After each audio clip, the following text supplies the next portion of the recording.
So, let's dive right into how infections actually happen. It starts, right, with these microorganisms finding their way into the body. Exactly, and the pathways they use to invade, like the respiratory tract or through wounds, determine a lot about the infection's severity. For example, burns are notorious for being a portal that bacteria exploit. Right? And once inside, they use these specialized structures, things like pili and addisins, to latch onto cells. It's, the first critical step in colonization. Without adhesion, the infection falters. And colonization is more than just clinging to cells. The bacteria or virus also starts replicating, and in some cases, damaging tissues directly. We're talking toxins here, both exotoxins, which are secreted, and endotoxins, which come from the bacteria's cell walls. Oh, let's not forget the immune system's role. I mean, it's wild how sometimes our defense mechanisms end up making things worse. Cytokine storms, for instance, cause massive inflammation that can damage our own tissues. Indeed, that's a significant clinical challenge. Hypersensitivity reactions, for example, can escalate tissue damage even when the body is trying its best to respond appropriately. And that's where the need for antimicrobials comes in. But here's the thing, we're facing this major issue with antibiotic resistance, like Escherichia coli, an organism we've been treating for decades, is now showing resistance to beta-lactam antibiotics. Yes, it's become a real problem, hasn't it? These microbes evolve mechanisms such as producing beta lactamases, enzymes that destroy the antibiotic itself. And the implications for treatment in clinical settings are profound because these resistant strains force us to move toward stronger, often more toxic options. And that creates this vicious cycle.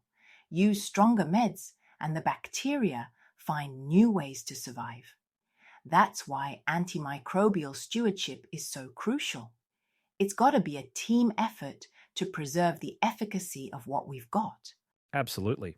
Careful selection of antibiotics, limiting their use, and tailoring treatments based on actual microbiology results are key. And implementing strategies like de-escalation, where possible, can really make a difference. Yep, it's, it's a constant battle between science and the evolving changes, isn't it?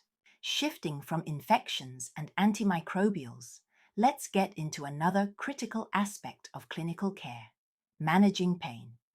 After all, it's one of the most common challenges in nursing, and the big players here are opioid and non-opioid analgesics. But the difference, it's massive. Take opioids. They're all about activating those mu receptors, right? Exactly. Mu receptors are like the epicenters of pain modulation. When you activate them, it alters the way the brain perceives pain, though at the cost of potential adverse effects like sedation, respiratory depression, and of course, dependency. Yeah, and meanwhile, NSAIDs, your ibuprofen or aspirin, they're tackling pain in this totally different way. They inhibit cyclooxygenase enzymes, COX-1 and COX-2, to block prostaglandin production, which is what drives inflammation and ultimately pain. That's a key distinction. And depending on whether you're dealing with something like nociceptive pain, say from a bone fracture, or neuropathic pain, your choice of medication can make a big difference. Neuropathic pain often requires adjuvants, like antidepressants or antiepileptics, for effective relief. Oh, totally. And it's not just the type of pain, it's also the patient. Age, comorbidities, even their liver or kidney function can change what you prescribe. For instance, paracetamol seems so harmless, right? But for someone with liver issues, it's a no-go. Right, and NSAIDs are another good example. You have to be careful with patients who've had gastric ulcers or bleeding issues. The last thing you want is to exacerbate those conditions. It's all about a nuanced approach. And speaking of nuance, I had this discussion in my class. I'll never forget it. We were talking about opioids, and a student asked, why use them at all if they're so risky? And honestly, that's a legit question. Opioids are a huge challenge. We need them for severe pain. But then there's the addiction risk hanging over us. Absolutely. It's this constant balancing act, isn't it? You've got the undeniable effectiveness of opioids, but long term management means constantly watching for dependency signs. That's where multimodal approaches come in. Combining opioids with NSAIDs or adjuvants can reduce the need for higher doses of opioids, which mitigates those risks.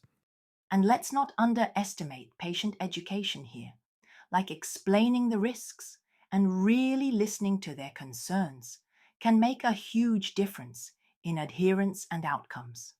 It all connects, you know? So, after tackling infections and the complexities of pain management, let's pivot to another critical area: antivirals. Specifically, let's explore the standout players against SARS-CoV-2, remdesivir and molnupiravir. These really revolutionized parts of the pandemic response, didn't they? They certainly did. Remdesivir, for instance, works by inhibiting the RNA dependent RNA polymerase. By targeting this enzyme, it essentially disrupts viral RNA replication, which is critical for the virus to multiply. It's a prodrug, so once administered, the body metabolizes it into its active form. Right?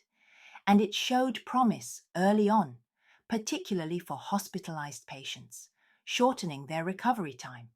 But the logistical challenges, you know, getting it delivered, properly stored and distributed, those were huge hurdles. Oh, and don't forget, it's administered intravenously, so it wasn't an option for everyone. Exactly, and that's where molnupiravir came in as a game changer. Being an oral antiviral, it provided a more accessible treatment option. Its mechanism is fascinating. It mimics RNA building blocks, inducing mutations during viral replication. This essentially destabilizes the virus, reducing its ability to infect further. It's almost like sabotaging the virus from the inside. But of course, there were safety concerns. Some experts raised questions about its potential effects on human cells due to its mutagenic nature. Pregnant women were excluded from early trials, which left gaps in the safety profile. True. And while it reduced hospitalization risks by about 50%, there's a balance to be struck when considering it for large scale use. Still, antivirals like molnupiravir and remdesivir became vital tools, especially when vaccines weren't widely available.